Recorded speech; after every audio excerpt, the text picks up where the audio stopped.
All right. Welcome, everyone. Thank you so much for joining this evening.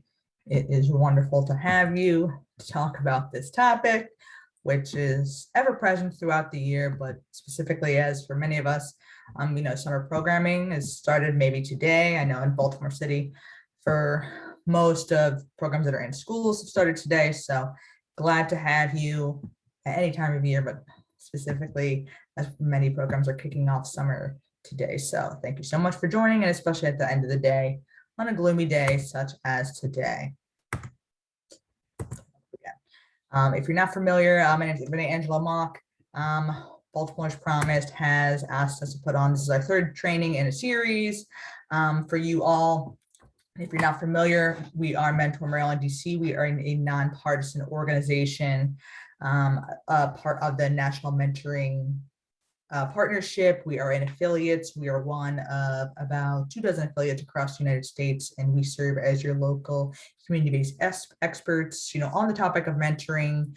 And we aim to uplift the mentoring movement and your work and the work of youth development across Maryland and DC. So that looks like a lot of things, but I like to say simply that we do everything we possibly can to ensure that you all on the front lines have everything that you need to do your best work, and whatever that may look like. So it may look like one of these in our pillars. So we might call our bucket, so our quality work. So this would fall into that, training, professional learning for you all, our practitioners. That also takes the form of technical assistance, which might be connecting you all with some of our expert consultants on a topic that is very specific to you in your program. If something comes up today that you want to explore deeper with one of your consultants, that's something you can always reach out to me about, and I can get you connected with one of our consultants, and something I'm always happy to do. And I hope that our programs are interested in doing and going deeper in that work. I know our quantity work and ensuring that there are enough of you all out there doing the work, and that our youth have access to wonderful programs like you all, and access to mentors, and that you all, have everything you need to do that, really meaningful mentor recruitment and get the mentors that you need. We're doing work with school districts, with Baltimore City Public Schools and districts across Maryland and into DC. And elevating the field. So highlighting your voices and highlighting the voices of youth and what those experiences are actually on the front lines and what's really happening out there, and making sure that people in power are hearing what is actually going on out there and what you all want and what you all really need, and advocating for that in as meaningful a way as possible. So that's the work we do and how we do it. And in times and situations like this, everything you say, please know that I'm really taking it to heart, and I'm always available to meet, to hear from you as well, to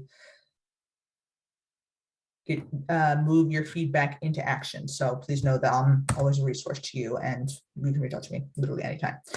These tools, I'll make sure you guys get these slides. If it's a week later and you said, hey, I never got those slides, reach out to me, or reach out to Shoshana and make sure you get these. But these are tools and research done by the National Mentoring Partnership that we base a lot of our workshops on, and that we base a lot of professional development opportunities on, and that technical assistance, again, we can do some of that deeper work on. So these are free resources that you can access at any time, but again, that we can create opportunities to go deeper on. So we have opportunities as soon as this week going deeper on some of these topics. So these are always here for you, and again, plenty of opportunities to go deeper on these topics at other times. But today we're talking about, again, parent engagement. So some of our objectives for this evening, the role parents can play, how we can support, our young people's parents in our role as programs, understanding your role as a youth worker, or your role in the school versus that of a parent. We're talking about strategies for engaging parents. We're going to talk about these kind of 8 Ps, kind of simplify that. We're not going to get too much into appreciative inquiry today, but I'll make sure you kind of get that resource. And we're going to talk about this one vision kind of challenge today. And what we're calling our ZORMs or Zoom norms. Please keep the chat box active. I want this to be communicative and to hear about your experiences. I come from the front lines. I come from after school programs. Before I was at Mentor Maryland, DC, I was gaining the youth development and mentoring program experience that informs the work that I do now and many of the examples that I'll share. I've had many experiences with parents and things that I'll refer to tonight. So I hope that I want to hear as well about what's changed in the time that I've now been away from the front lines. So please, I want to hear from your experiences. So use the chat box, raise your hand, use your reactions, and let's make this conversation. Let's make this bi-directional. In that same vein, let's be respectful and supportive and inquisitive. Please ask questions, and I will never aim to answer a question that I do not know the answer to. So know that I'll either answer a question if I know the answer. If I don't, I'll pose it to the crowd. And if not, we'll refer offline or to another space or connect you with someone who may know or to another resource. If you're gonna turn your video on or not, I'll keep my video on for you all, but in breakouts, it can be helpful to have video on. We'll do one breakout towards the end of training today. So that can be a space where a video on can be more helpful, but in general, space and grace. So no judgment if turning a video on isn't going to work for you this evening. And please, again, ask questions. We're looking forward to that. So I'm going to launch a quick poll that I try to do at the beginning of every training, just about who is here today. So this should be popping up just about what your role is as far as the youth program that you're associated with. Are you a program leader? Are you a staff member? Are you a mentor? Are you a young person? Or are you in a mentoring match that your match is here today? I'm just going to give a few more seconds. That seems to be filling out quickly. It just popped up from Zoom. What is your role? Program leader, staff member, mentor, young person. I don't mean to say that you can't be young and a program leader or program staff member. Let's be clear. I know many of us are at least young at heart.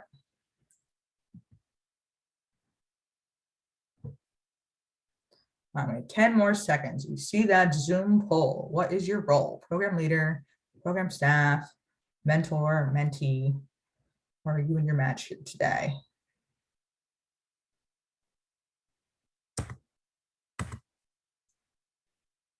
Okay, some of us didn't participate, so I'm going to look for increased participation as we move forward, but those are a pretty even split, more staff than leadership. I also like to do this at the beginning of training to say that no matter what your role is, I do believe that you have influence over your program or whatever kind of situation you may be associated with.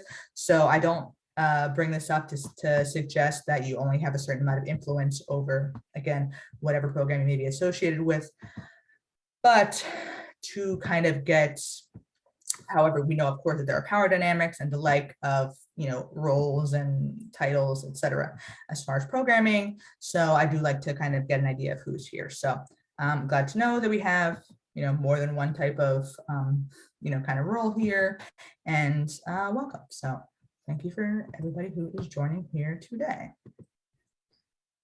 And now we're going to do another kind of poll. Oh no. This is working. Space and grace. It's happening right now.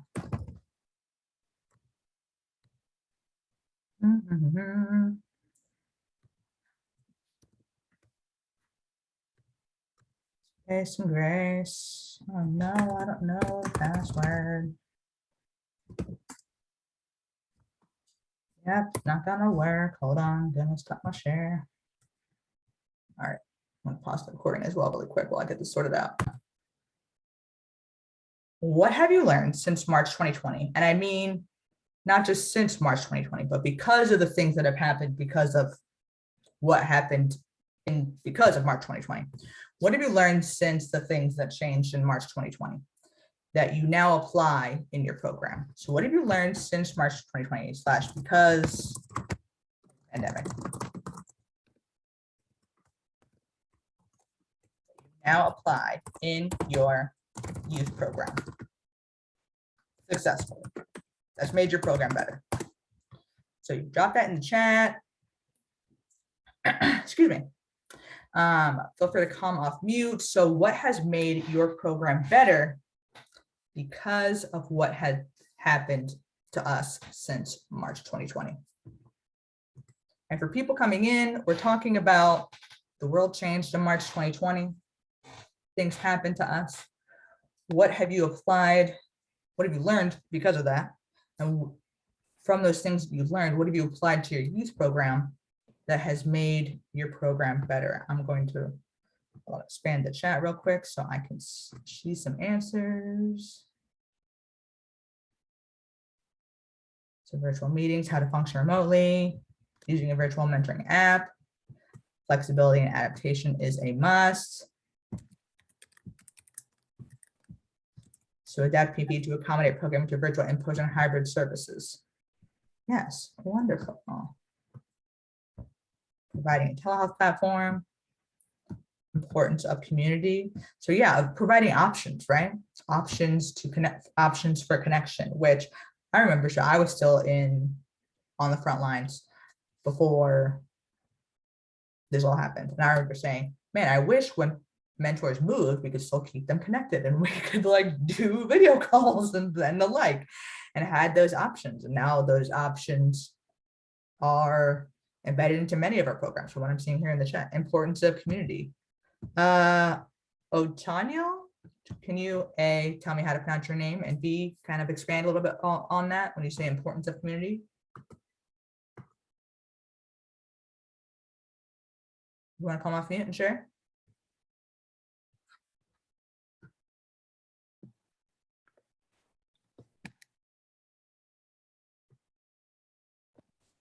Hello, can you hear me? Yeah, we can hear you. Okay, great. So you were asking me to share in regards to my response. Yeah. When you say importance of of community, can you just expand a little bit on that? Well, my experience has been that a lot of people have experienced, that loneliness of being because of COVID and issue of perhaps not having a supportive network. So community has become even a greater, I guess, something that can be expressed in not only supporting young parents, and the extended network of support that can be created in our different environments, in our different communities. In the work that I do as a mentor support staff with the mentors, checking in with them and also with their mentees. So that became even greater, a greater aspect, just the checking in, the making sure that they got resources that will help them personally, but also their mentees and the families related to those mentees. Great, thank you for sharing. So yeah, once we were all physically separated, we kind of had to be even more intentional about how we connected everyone, right? We're not visually seeing everyone together. And even now, like I see, we kind of are used to, now we're used and kind of, yeah, we're used to seeing each other together on the Zoom screen. But at first, we weren't seeing each other all physically together. We had to be really intentional about making those connections and building community in this virtual space.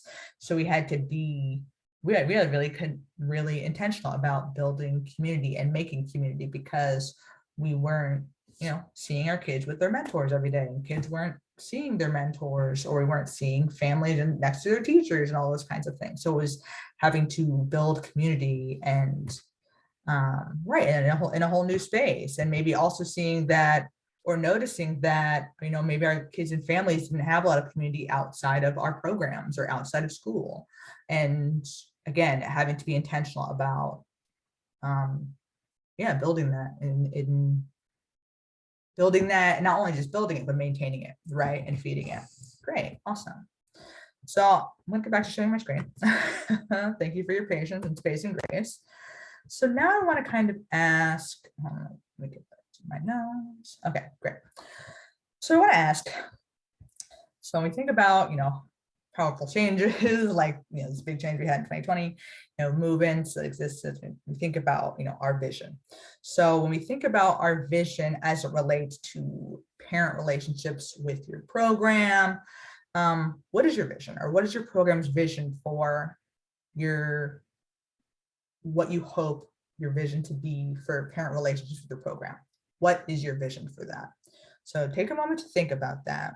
Drop it in the chat, raise your hand, and let me know, what is your vision for your program's relationship with parents and for parent relationships to your program?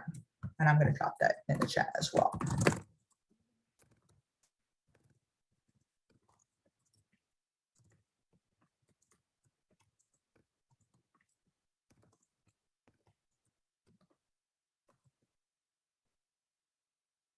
Alicia, transparency, can you tell me a little bit more about that?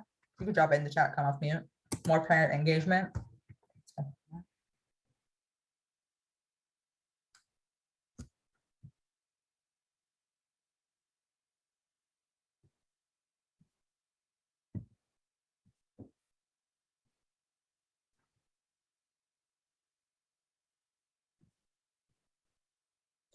So what is your vision for your program's relationship to parents, and what is your vision for the parent relationship to your program?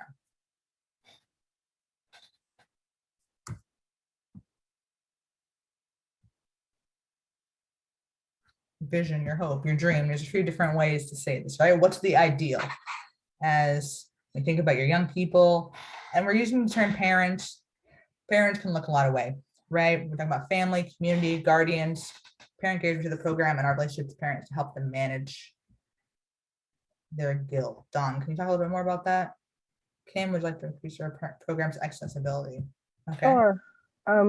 So, our program is still sort of getting started. It wasn't an intentional one. It's one that's just sort of come across by itself. But one of the issues that we have a lot with our parents, and I should mention most of the parents that we have are either coming out of incarceration themselves, or they are becoming sober. And so there's a lot of guilt that interrupts their ability to be present. And so initially the program was really just to help kids deal with sort of living in dysfunction. But what we're finding is we have to help the parents learn to give up a little bit of what they think should be happening, because the guilt comes up as like shame or anger or hostility, or I don't know why he won't listen to me, and I'm here now. Like, we have a lot of that kind of that starts to interrupt their ability to show up for their kids in the ways that their kids need them to show up for them, right? So I hope that helps a little bit. Yeah. Dawn, what program are you with? So I have a program called Blossoming Bodhi, and we actually do yoga therapy, which is why I say, like, our program didn't start intentionally. We started dealing with some kids impacted by gun violence, and it's just been sort of moving on from there. So now we decided to keep it going and look for some grant funding and things like that. Cool. So I asked, I used to work in a program that dealt with youth incarcerated family members. So keep in touch with me. We'll talk to you further about that. Okay. Yeah, awesome. Alicia, I see your comment in the chat. So, right, parents seeking mentoring for a child, and it's often revealed that issues are deeper than mentoring. Great point. And we'll talk a little bit further about that too. So, right, often there's this idea of seeking out mentoring as some kind of solution, but really mentoring is one part of a circle of support around a young person. It's never right, like 1 plus mentor equals the solution, right? Like everything's fine. It's never just that, but rather it's this circle of support. We have incorporated providing resources to supplement, but we are not able to fund our organization. Great, right.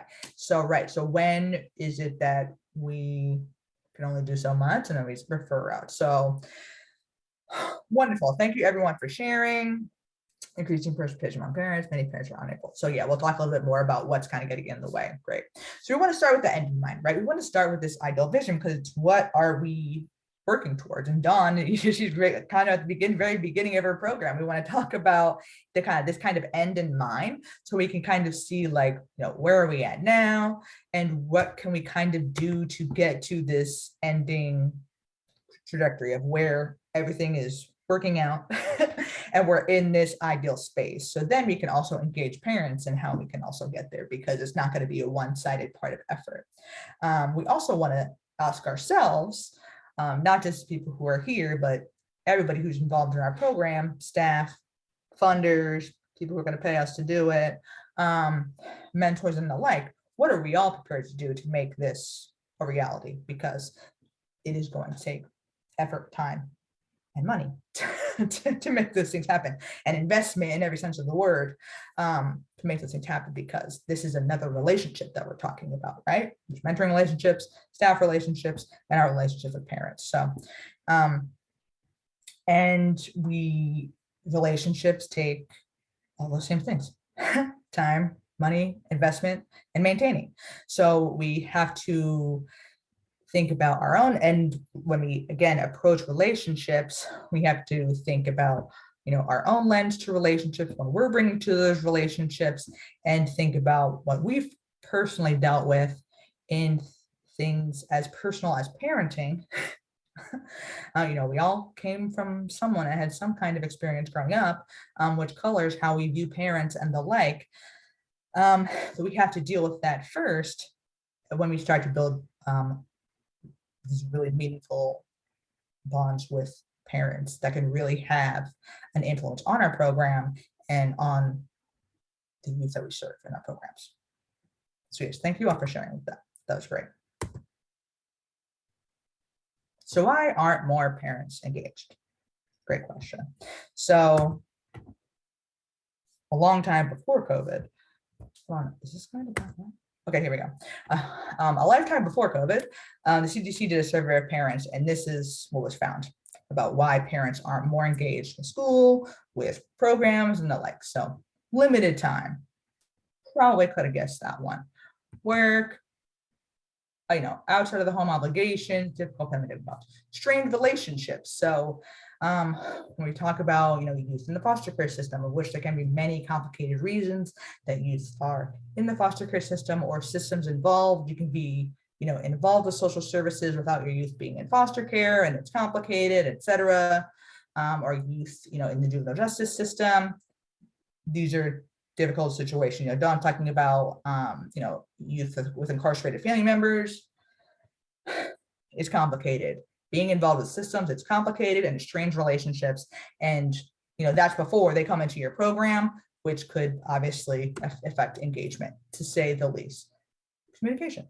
You know, some parents are not fully understanding, you know, the system that you may be involved with your program, and maybe the systems that are connected to your program. So whether your program is schools based, whether your program is connected to Parks and Rec, or, you know, or the rec center in the neighborhood, that there could be potential barriers between your program and this parent.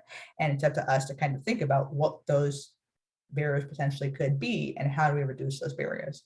To us, of course, especially when we're on the inside, we think that those barriers are low. So we don't see them because we build the program, but these communication things can get in the way. So we need to really think about those things step by step. But this kind of communication, again, at every level, can really get back to parent engagement. You know, our perception of parents, which we're going to talk a lot about today, but this is a very easy thing that puts up those barriers between us and parents. And fear of being judged and criticized. The fact of the matter is, you know, outside of programs, we know that parents are being judged and criticized, right? We've probably heard parents being judged and criticized by school staff, by some of those other systems they're involved with, social services, juvenile justice, the many places that they are out and about in the world. We know that they're being judged and criticized. So this may affect maybe another barrier of their desire to be engaged with your program.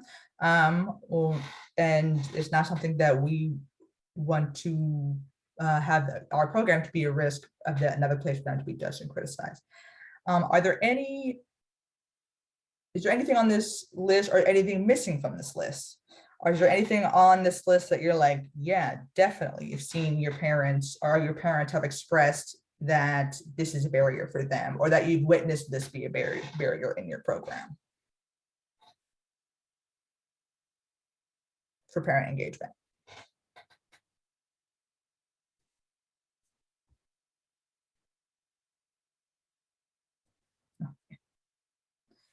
Yeah. Yeah, it's tough. I feel like I feel all these things too. I'm not a parent. Well, I want to be clear also, as you start this training, I'm not a parent. So I lack that experience as well. I know parents, my sisters are parents, I have friends who are parents.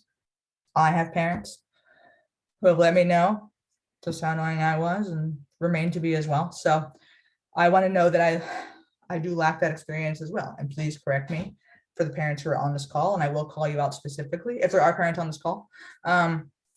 To speak to that experience. So I do actually, I meant to say that earlier, that I'm not a parent, and I want to be honest and clear about that. The limited time and commitment is on point. Yes. And many of us feel pressure time, whether we're parents or not. Many don't realize that their involvement is key. Right. Many don't, if it's not communicated that parental involvement is part of the program or an expectation, then how are they to know that that's an expectation? That's not communicated to be an expectation. Then why would they be involved? Or what, what's in it for them? Where's the two-way, the bidirectional, if it's not clear that their involvement is a part of the expectation, then if they're also having limited time and all those other things, then it's unlikely that they would be showing up. And Cynthia, I think sometimes parents are tired and need a break. Absolutely. And they're allowed to be tired, and they're allowed to also have a break. I've seen staff protections of family issues in the past. Yeah. Great. Awesome. Great thoughts in that to chat. Thank you for keeping that lively. Okay. So we talked about parents, and now I want to talk about y'all. So you guys, and what our role is for our young people and for our parents potentially, right? We're here to be supporters. We're here to be models, not just role models. We want to be advocates. We want to be teachers to our young people, guides, translators, sponsors, cheerleaders, counselors, friends, skill developers. When we think about our roles, what is there anything missing from this list? And what do you think I mean by being a model and not just a role model?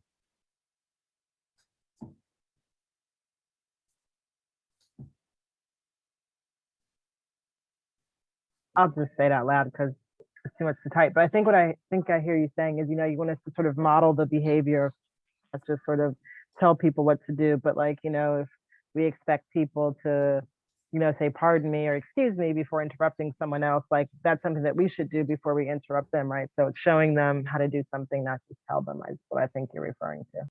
Totally. Alicia, walk it like you talk it, right? Actions and behaviors, totally. Not just for young people too, right? For our parents, if I'm going to ask something of a parent, am I going to ask them something that I'm not also going to do too? If I'm going to ask for a parent's word or whatever, am I going to give them my word, and my word means something as well? Walk it like you talk it. Something easy to remember too, and especially if you're trying to, this is just a side tidbit, but if you're trying to instill something into young people, something that they can repeat, parrot back to you that rhymes, that's going to stick. So I recommend bringing that back to them.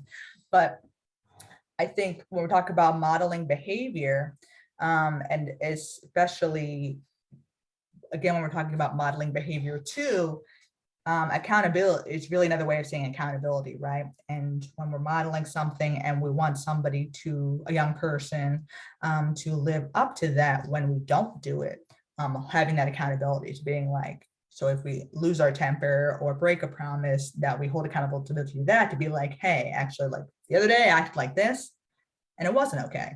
And I'm telling you that because I don't want you to do that because it wasn't okay. And I did that because this, right? And it's okay to be upset sometimes, right? And that's why I did this thing, but I bring it up to, to give context, right? Because so many times young people don't get that context of why people act certain ways. So again, that kind of modeling is this deeper concept. And we have the time in these programs to go deeper.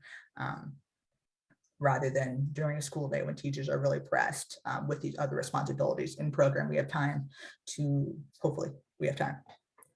Urging you to make that time to go deeper about this concept of being a model, to again, for behavior, and a role model too, but for behavior and those kind of accountability concepts.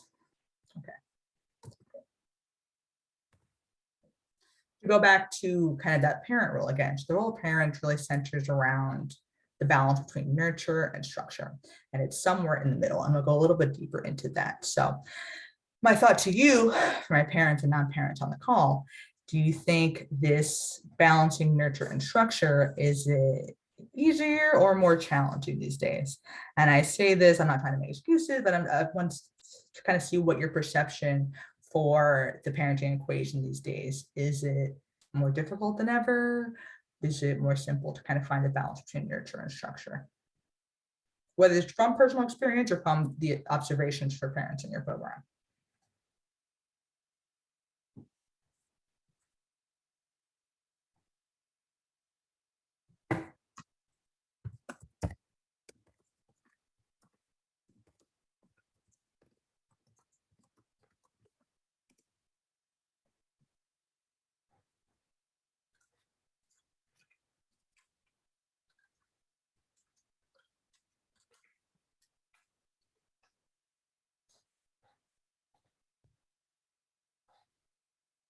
So actually, could be a challenge. Social media influences. Challenging. The balance seems harder. Seems parents more engaged on one and the other. Tend to slip over towards culture. And Linda mentioned something that I was going to mention as well, is that often we seem to compare, not just parents, but even us in the field working with young people, we seem to have this want to always compare to things how we were growing up, which I always, when I used to train mentors, always to like, do not compare to things when you were growing up. Like, things are different. And the magical thing that you can do in your role is to ask young people and ask parents, right? What is it like now? Like, what is your experience now? Because I promise you, it is different. And hearing about those experiences, instead of doing that back comparison as to like, well, when I was like this and it was like that, especially for young people. Like, I don't mean to say that young people like don't want to hear about your experience. Let them ask you those questions, rather than you being like, well, when I was a young person, blah, blah, blah, blah. Let them ask you when they get that curiosity about what it was like for you growing up. But right, for parents, ask them this question about this kind of balance between nurturing and structure. Because I guarantee if we give them the space to ask these, to answer these questions, they will fill up the time about their experience, rather than us making those assumptions. So for the parents on the call, I'm sure you would have a lot to say about this topic, and in the chat, definitely, we're getting that feedback. So I know, again, with these kinds of questions, I encourage you to give your parents potentially space to hear about their experiences. And again, once you get their feedback about what those experiences are, then you can kind of see where you can kind of supplement and give them the support that they need. And then you're getting that engagement that potentially you want. And then also providing them with something that is getting their engagement into your program and that long-term engagement that you can maintain and have that back and forth that you're looking for. Okay. So I'm gonna play a quick video, and this is okay, an opportunity for us to just see that things are not always what they seem. So I'm gonna play this, drop in the chat if any reflections or thoughts you have, but also if there's any sound issues, so let me know. And there are people in this room who do have children, and there are people in this room who don't have children. And the people who don't have children, they think they know, don't they? They think they know. They think they know what it means to have children. Sometimes they chat about it, don't they, in their little couples? Oh, I'd love to start a family one day with you. It'd be lovely. You'd make a really good dad.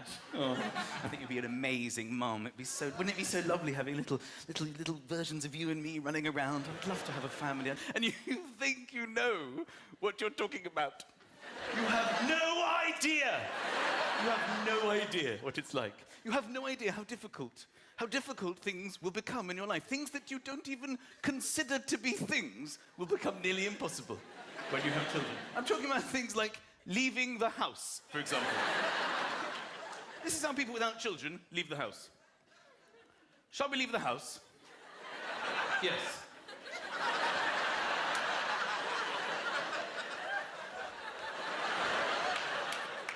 This is how I leave the house almost every day. Lucas, Oscar, come downstairs. We're late. Why aren't you downstairs? Put your shoes on. I don't know where my shoes are.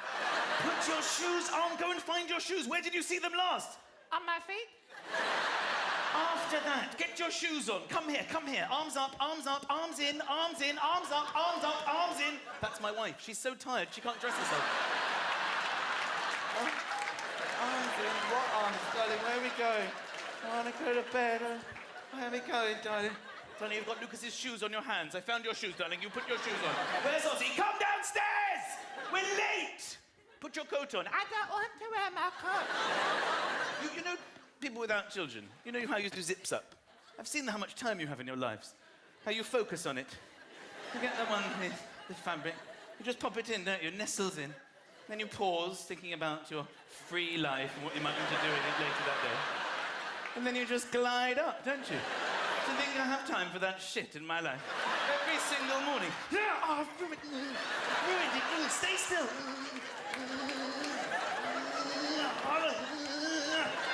You're gonna have to put another coat on. I can't, I've ruined the zip. I'm sorry, I've made the situation worse. Ozzy! My 3-year-old will never come downstairs.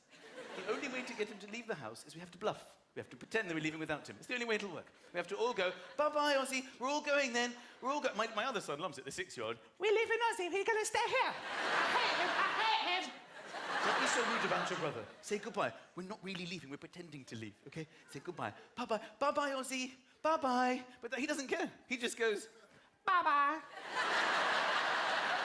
Then we have to come back in and explain to him, we're not really leaving, darling. We love you. It's okay. I'll buy you something if you come. Will you come if I buy you something? This is every single time we leave the house. The other day, we're leaving the house, and I just had enough. I just said to my wife, I'm sorry, I can't do this. We're bluffing. We're saying bye-bye to him. Then my wife says, let's go and get him. I'm like, stop. No, I've had it. No, stop. I cannot go through this every single time we leave the house. It's driving me insane. Okay? I say we call his bluff. I think he has to learn a lesson. Okay? Let's go. Let's just go. Let's go to Corfu. Let's have a nice holiday. You've no idea what it's like. You childless people. You've no idea. Driving, you go driving. You drive in cars, don't you? Driving along. Yay. What's the biggest drama you have to put up with? Oh, it's a bit chilly. Oh, put the blower on. Oh, that's nice now. Oh, look, they've opened a new Carluccio. We should go there. We could go there any night. We could go there any night. Oh, what's this song? I love this one. Freedom! Freedom!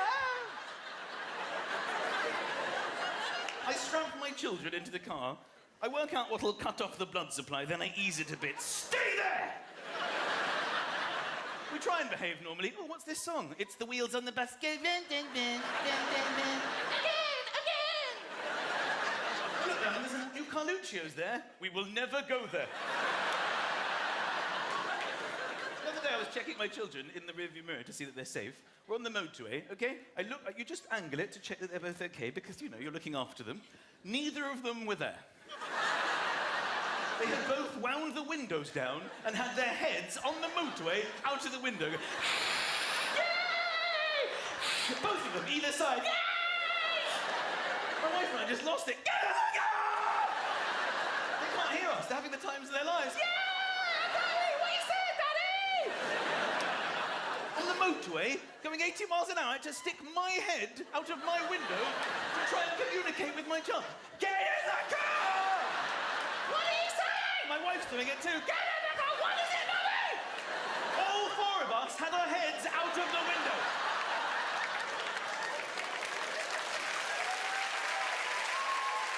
Meanwhile, a childless couple is driving past. Oh, look at the kids. I'd love to start a family one day. You have no idea what you're talking about. Okay. So I share that to disarm us and have a fun break. But again, to that point that nothing is hard, nothing is as easy as we think. And, you know, sometimes nothing is as hard as it seems. It goes both ways. And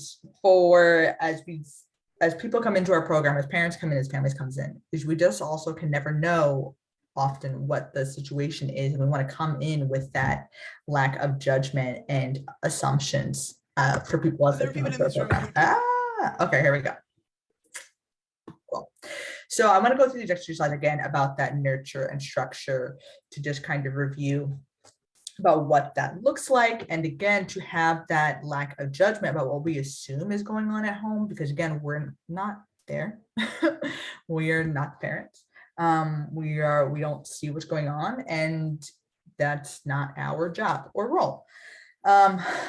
Again, when we when we are providing parent support, this could be something that we're talking about. This could be, a parent workshop that maybe this is information that we are potentially sharing with parents about maybe finding that balance, about understanding nurturing versus structure.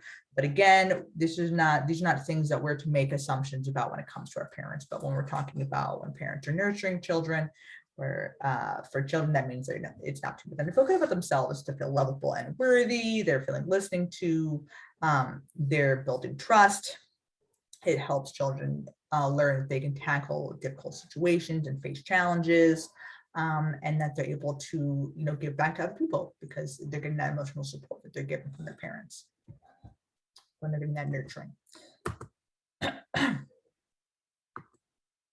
So when we're talking about finding that balance, when there's too much nurture, they can, excuse me, a parent can seem to be overly protective. It can be intrusive. Children can struggle to learn life skills, and children can remain egocentric and self-centered. Perhaps this can be something that we've potentially observed, but again, we want to do our best to reserve judgment. When there's too little nurture, there can be that adult emotional distance, not involved enough. Again, this is where we want to especially reserve judgment, because we saw all those reasons why parents may not be involved. So again, there can be a lot going on there, but when we're talking about a little nurture, a child might not feel loved, and child might have struggling developing trust, which there are a lot of other things that can also affect a child developing trust, but too little nurture could be one reason. So again, these situations, these are plenty of reasons why we don't want to make assumptions, but that can be when there's trouble balancing nurture, things that can come up for parents. So for structure, when a parent is providing structure, the child can feel a sense of safety. Rules are in place. They can help when they can't control their own impulses, which is why, in programs too, we talk about why some children crave structure, right? It helps a child, learn to tolerate a reasonable amount of frustration and disappointment when they don't always get their way, which children will not always get their way. Again, on the opposite side of that, too much nurture, they become less egocentric. They learn responsibility. They learn from their mistakes. They get to experience making decisions, learn self-sufficiency, and become more capable. And they internalize their parents' rules and values, which we might expect. So when those things are out of balance, when there's too much structure, a parent can be overly controlling. There's a lot of rigidity. The child may rebel or become passive, depending on the kind of temperament of the child, or a child may not be able to kind of think or do things for themselves. Yes, Alicia. So we're recording, and I'll talk with Shoshana about getting you guys the slides. I'll try to email them to you as well. There's too little structure. Expectations can be unclear, of course. Rules are inconsistent. What you might expect. Children may not feel safe if there's no structure. Children do not feel responsible. They're feeling very total lack of responsibility because expectations are totally unclear. So I'm now going to post some questions for my parents who are on the call and for my non-parents on the call. So for my parents who are here, do you struggle with separating your roles as parent from youth worker? Why or why not? Does this help or hurt you in your work? I just want to kind of hear your thoughts, because this kind of reflecting is important to get to that relationship we're talking about with parents in our program.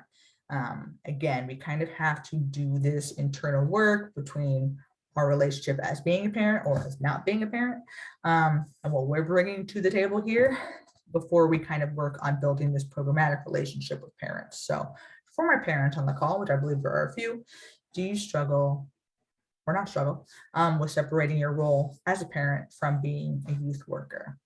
You can drop in the chat, raise your hand, come off mute. Do you struggle with separating your role as a parent from being a youth worker at your program?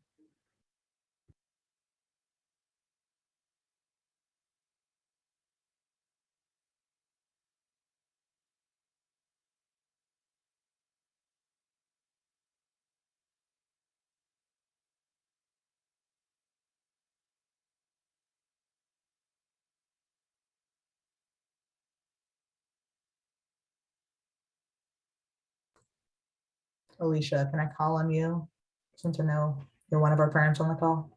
But she said no. She said, I'm a parent first and realize I can mentor the way I parent and vice versa. So when you interact with parents in your program, you feel like you can mentor the parents who come in? I'm sorry, Renee, can you ask that question again? Yeah, so as a parent, you feel like you can mentor the parents who come into your program? Some of them.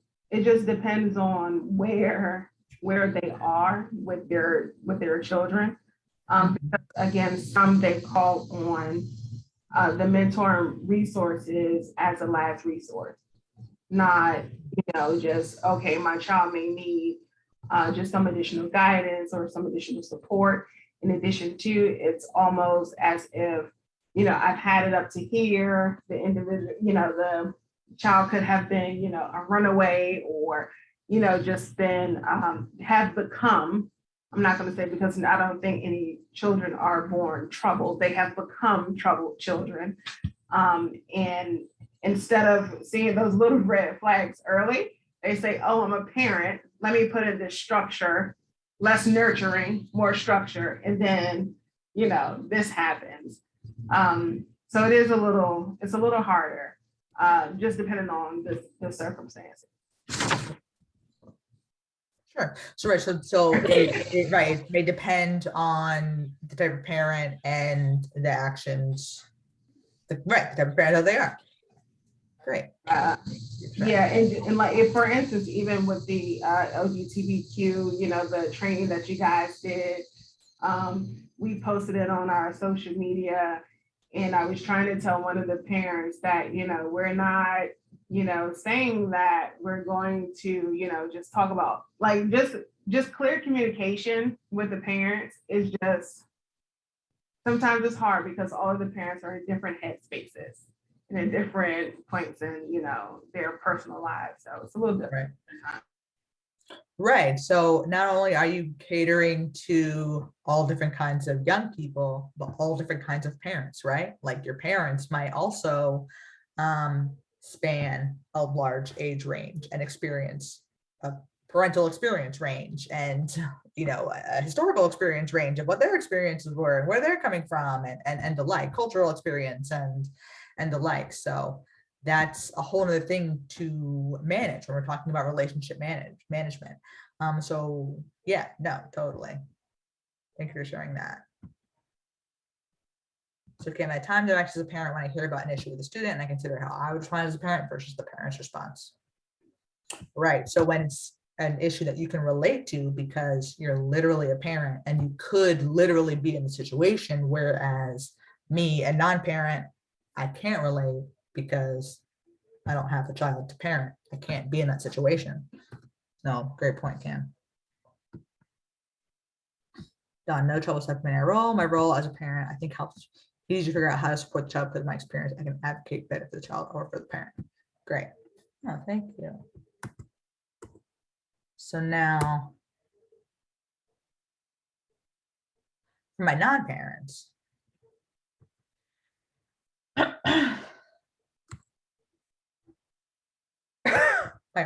one second.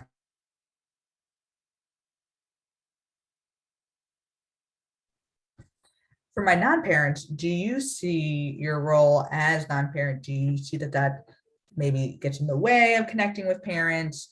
Because I know from my experience, if I'm gonna share a story, this has this has gotten in the way. In that, a parent who has been upset has told me, right, that I don't have a child. And if I've not necessarily attempted to give a parent advice, which I've been sure absolutely not to phrase something that way, because I don't want to give parental advice because I am not a parent. But there's of course been times where I had to talk something over with a parent about a child's behavioral program or something that happened, or right, a child got in trouble or written up or something of the like, and had to talk something over. Those can get into fishy situations when somebody, I like to believe that I look young or whatever, or like somebody looks inexperienced, or right, I'm parentally inexperienced, and having to get into those situations with parents who don't want to hear it with somebody without that specific experience. So for non-parents on the call, has that ever gotten in the way of you connecting with parents in your program? Because for me, at the program that I worked with, there was only, we have a small staff. We only had 2 parents who were on our staff. So potentially there was, a limited number of people who could relate in that true parental way. So Linda, sometimes there's a blur on the lines for me. So we have to address social emotional needs before reaching academic goals. I have to be careful and walk based on observations, experiences, and expertise.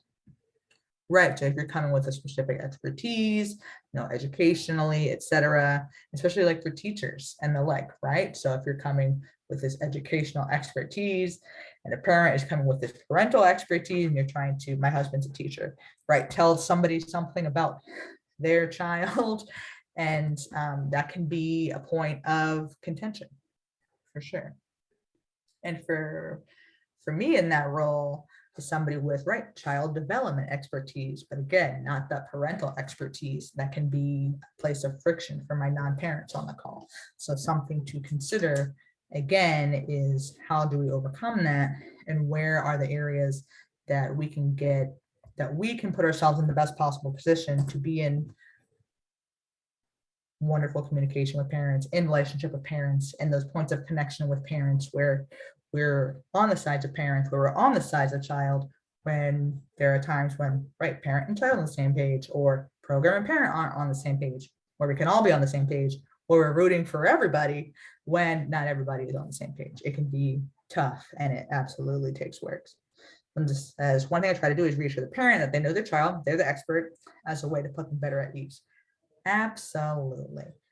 Yes. And I think an easy way to do that is to, again, give a parent a space to let them tell you about their child, right?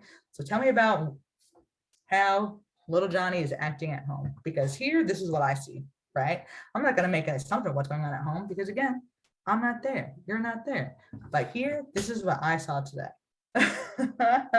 And this can't happen because little Johnny flipped a chair or whatever happened. So again, let the parent be the expert, because they are, even if you're programmed 5 days a week, you're spending 15 hours a week with this kid, and you feel like you know them so well because they're driving you freaking crazy or whatever's happening. I'm speaking from my own experience. Again, you have to remind yourself that these parents are the experts of their own children. Great point, Linda. Thank you for sharing. Perfect. So the bottom line is, we need to agree. By we, I mean us, parents, program parents. We got to find this common ground that we want all of our young people, these parents' children, the young people in our program, want them to be happy, healthy, whatever that means for them. Thanks, Don. Well-rounded and thoughtful decision makers. So there are these 4 C's of youth resiliency, and I'm going to show them to you on this next slide, that ideally these 4 C's lead children to be happy, healthy, well-rounded, and thoughtful decision makers. And that is, and I'm actually going to ask Linda, do you mind reading these out for us? Capabilities, connections, confidence, cognition. Yes. So we're talking about skills and knowledge, important relationships, connections, mentoring, social capital, that self-efficacy, that capabilities we were talking about earlier, nurturing structure, assumptions, belief, and worldview. And a lot of these kind of words and synonyms we talked about a lot about earlier in that nurturing and structure. And this could be a framework for youth development that, that we can work on, but also that we know that parents have a role in as well. So again, this is work that we should be doing in conjunction with parents as collaborators in a mutual engagement on behalf of our young people. So parents, our collaborators, are our co-conspirators in our goal for positive youth development and the outcomes that we are working towards for the young people in our programs. So we want to get them, they are on our side is the point. They're on our side. So how do we get them engaged? How do we build relationships with them? So we're doing this work together because we know they're already at home working on this work, right? So how do we get them to, or how do we maintain our relationships with them so that we're truly working together and communicating in a way that is meaningful, and again, maintaining those relationships for the long run, that they're getting the support that they need and the child is getting everything that they need to get these 4 C's and more. So what do we want parents to do? Think about the decisions. I ideally want them to be a helper, don't want them to be a hinderer. Being indifferent, not ideal, but if it's neutral, because a parent, like, we know that there are going to be parents who literally scheduling or whatever, it's not going to be possible for them to be true, like 100% engaged, physically present at program. That might be the reality. So specifically for our program, ideally want them to be interacting with you, staff, admin, communicating their concerns. We want to know about those things in advance, right? We want to know about them before they pull child from program, before they're gone. We want them to be checking in with you guys, the staff. Again, that transparency that was brought up earlier. We want them to be available to mediate situations, to regulate situations, and to provide support to your instruction, and to, again, so things that you guys, I know, are teaching kids in program, that there's that continuity. And again, what they're teaching kids at home, that there's that continuity when they're in program, that there's that continued learning in this network of support, that again, that you guys are working together in this network. That they are granting permission for you to do that role modeling, to do that teaching, and that shared learning, and to the providing data, right?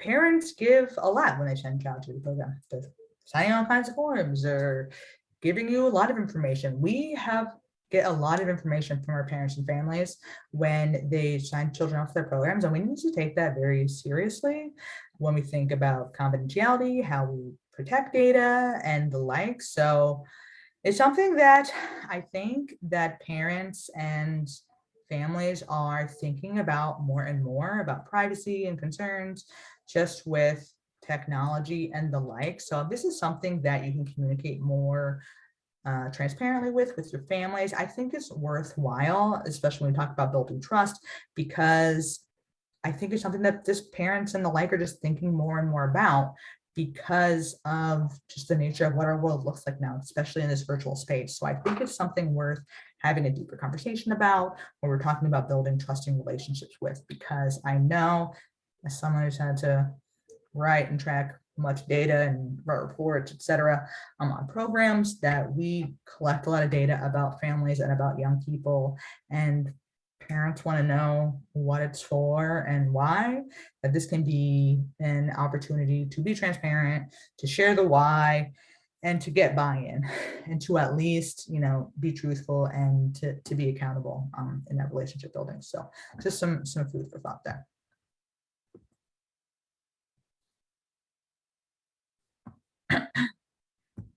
Yeah, Linda, and young people are wise up too. So yeah, great point, Linda. So young people are the wise about this as well.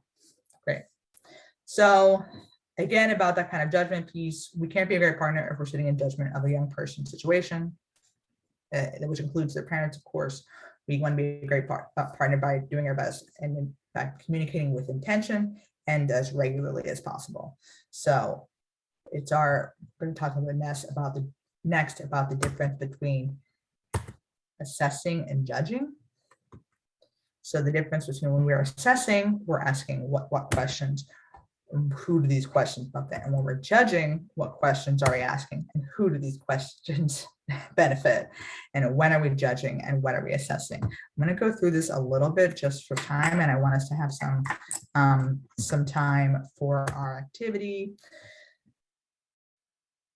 Okay, so assessing and judging, and what's the difference? So the dictionary defines these a little bit differently than how we talk about them. So they say assess is to determine the value, importance, and extent of, whereas judge is to form an opinion through careful weighing of evidence. So as we live out these words, we said use the word judgment to tell our opinion about something quickly, right? And assessing is determining something by collecting a lot of facts and putting them into perspective relative to reality. So while the dictionary is in conflict about how we actually use these words, we want to lean more towards assessment rather than judgment. And even so, we want to do these things again with intention, with taking our time, and then again, when possible, letting people tell their own truth rather than even relying on assessment. And if and when possible, giving people that space to do that.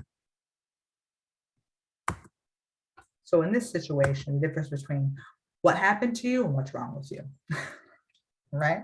What's wrong with you is a judgment versus what happened to you, which is making no situation or no assumptions rather than something happened.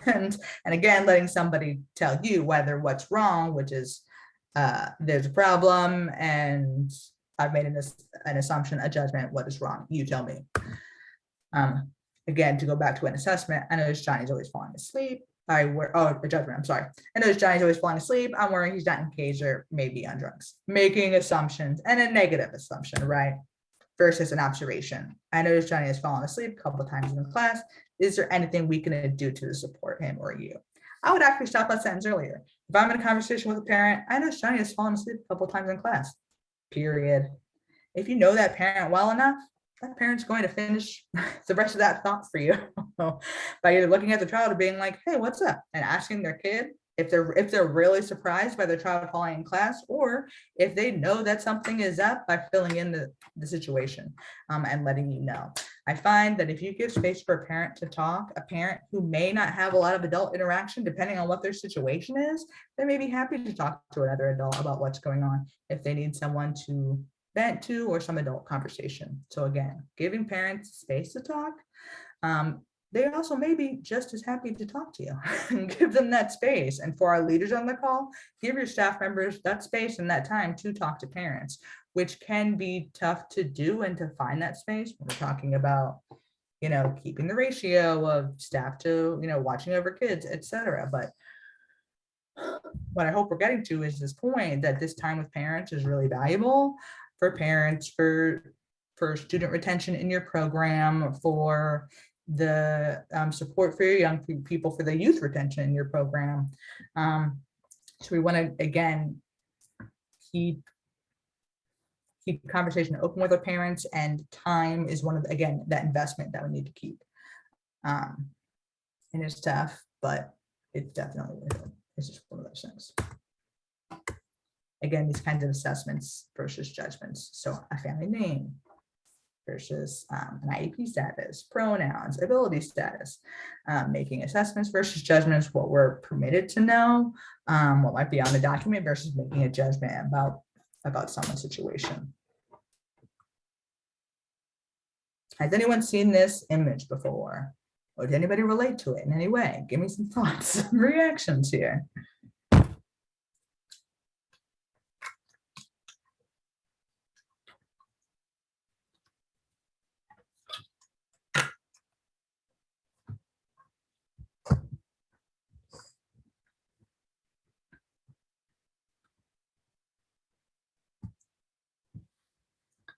So if you've not seen this image before, it's had applied before the pandemic. It applies more than ever now. I hope one day this no longer applies, but it goes around the circle. Oh wow, Alicia, I can't believe you've never seen this. Yeah, it goes on and on and on and on and on. And for those, I work on a program that was inside of a school. So I heard and saw this finger pointing every day, and it is tough. It's tough not to do and to pull yourself out of it. B, it's tough to listen to because it gets nowhere, right? It just gets further and like back around the circle and around and to no solution. And also, where are the kids, right? Like no one's watching the kid. Like there's no, the kids aren't here. Who's watching them? Where? Yeah, no one's getting anything done in this picture. It's going nowhere. So I look forward to getting this picture to you, maybe for your own use, Alicia and everyone. But we want to get past this. We want to move past this for sure. And is in our role, we might not be specifically in this picture where we're somewhere in there, probably between parents and teachers and admin for sure. But it's not productive. We don't want to part in it. If we can pull ourselves out of it, and we're gonna listen to a lot of these people and hear people's complaints, but in our role can be to disrupt it where we can, to speak positively as much as possible about our young people, about parents, about teachers, because most of the time we need a lot of these people on our side. By most of the time, I mean 99.9% of the time, we need a lot of these people on our side. And I don't mean to say that we need to suck up to them, but to disrupt it by being as honest as possible and to hold back our judgment as possible, right? To be observational and to speak truth to power about what is actually happening, and to give youth the voice, invite youth into the conversation and let them talk about their experiences and uplift what they had to say about what's going on. Because again, they're not here in this picture to say, hey, this is my experience and what's happening and how I feel about it. So again, uplifting what youth have to say, or what parents' experiences is, to jump back about their feeling of judgment and the like, about why they're not engaged. We don't want that for our parents, because all those things trickle down to our young people, and that's not what we want for them. So I'm gonna uplift that again. I want to go through this quickly, but great partnership starts with us. I don't believe that anybody here has this attitude of I'm doing this family a favor, etc. But I do want to remind that, I want to honor that this work is difficult. I don't want any part of this training to suggest that working with families or young people is easy. There are many rewards to be gained from working with young people and parents, and when you do get those thank yous and wins in those situations, those could be some of the best days ever. But of course, many of us know, who have been in this work for the many years, for me over 15 years, the majority of those days is not when you get that, right? So I want to remind you of that for when the work is hard, and remind you of that because the work is hard, and because you're not always going to get that thank you, that it is your right to advocate for a raise, work-life balance, everything that you need to do your job. Because the work is hard, and you're not going to get those feel-good fuzzies every single day, even though you deserve them, because it's difficult work and not everyone can do it. And that's absolutely the truth. So know your value, and make sure you have everything you need to push through things like money, benefits, etc. Because you don't want to get to the point where you're so burnt out that you're like, why isn't this family thanking me? If you're there, then you've not gotten what you needed, you know what I mean, before that situation. If you're getting to that point that you're like, I'm doing this family a favor, then something's gone wrong before then. So that's why I want to bring up that point. Okay. I want to move us to the 8 Ps, and this has been adapted from a school-based newsletter, which is why you see some education-based language in here. But this is in a doc PDF. I'm about to share the link with you in the chat for you to download. And actually, hold on 1 second. Oh, wait. Because of the time, I'm not even going to read these. So what I'm going to do is I'm going to break us up into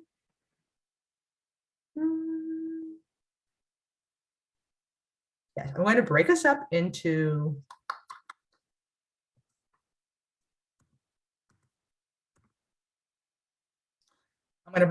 breakout rooms.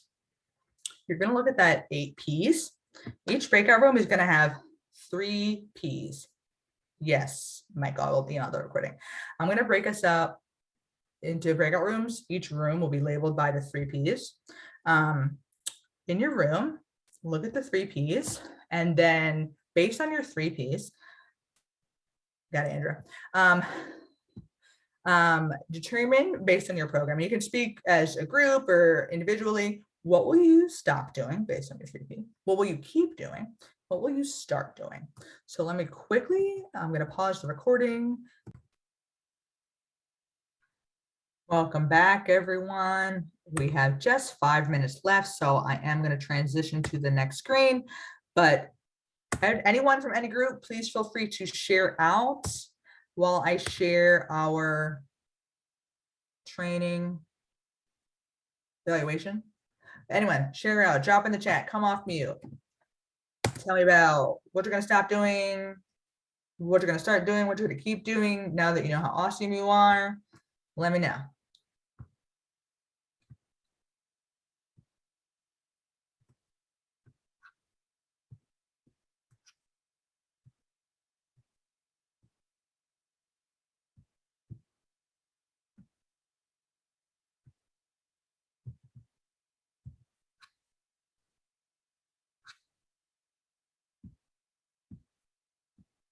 So I use browser translation or multi-tiered communications. Yes. Yes, before I was just talking about this. So another thing to think about, how do parents want to be communicated with? What works best for them? We're talking about time. Is it text, email, phone calls? There are a lot of ways to, a lot of tech to make it easy to send out one form of communication that does all those things now, or a lot of different platforms worth looking into, because for parents with limited time, it's going to be easier for them to respond to an email, text, their preferred mode of communication. That can make your work and their engagement easier for them. Make it easy. Perfect. I forget which P that is. Piece of cake. What else?